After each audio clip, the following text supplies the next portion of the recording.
was falling, except for the moon. It was dark, being the last evening of the year, in the depths of Lund. There was a little girl with short pigtails, barefooted and bareheaded.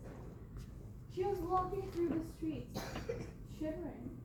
Of course, when she left the house, she had slippers on,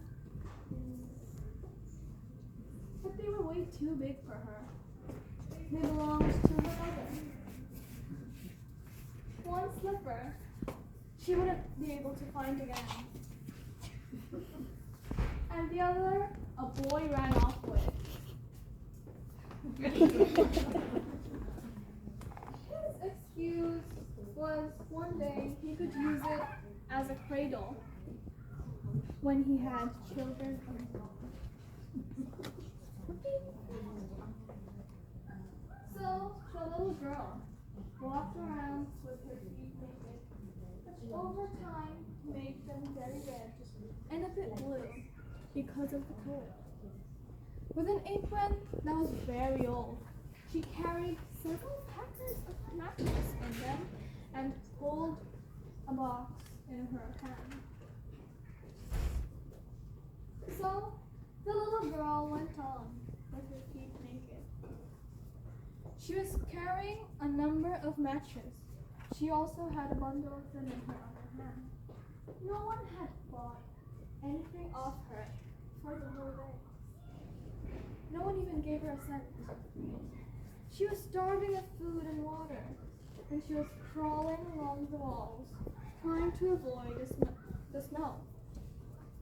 A snowflake fell on her fair, long hair. Poor little girl. In the windows, she could see all the lights shining. Then, she started to smell of pancakes and boiled potatoes. She was wondering why.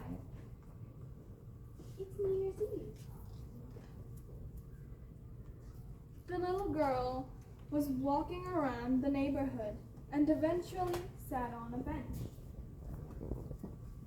She was getting colder and colder by the second, but she didn't dare go home. She hadn't sold a single match nor earned a cent. Her father would surely beat her, and it was still freezing at home anyways. For at home they barely had a roof over their heads, which still had the biggest cracks.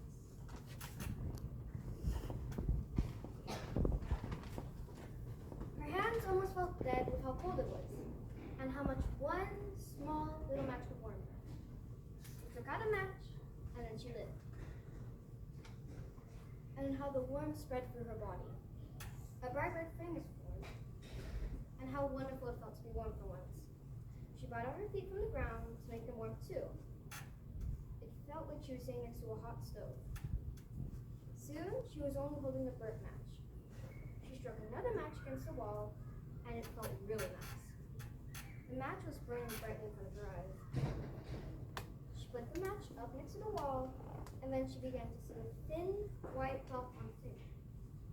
Then, on the table, she saw rice pudding, strawberries, and cinnamon buns.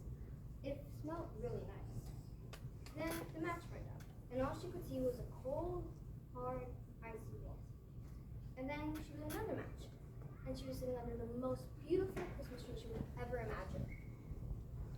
It was much larger than the one she saw last year. Through the glass door that she could barely see, she saw 1,000 green candles. She looked over next to her, and she saw a printed picture of her grandmother. And she missed her so much. She believed that her grandmother was the only one who really loved her. But she died in May, so she was all alone this year. The match started to burn out, so she sat there and waited until the match burned. In that brief moment, the little girl felt the spirit from her fragile, small body, and she no longer felt that sting of hunger and thirst. Instead, only love and comfort. She was in the arms of her beloved grandmother. Then, the match finally burnt out, and the little girl is now free from her earthly pain, drifted into eternal sleep. But her face was still smeared with a gentle smile. The end.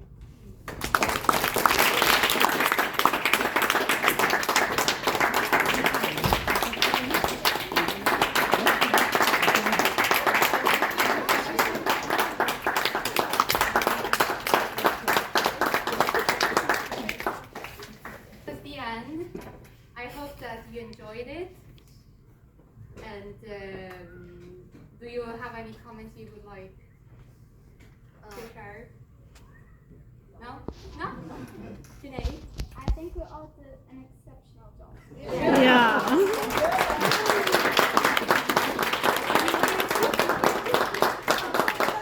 Before we leave, I'm still mad about Red Riding Hood not bringing.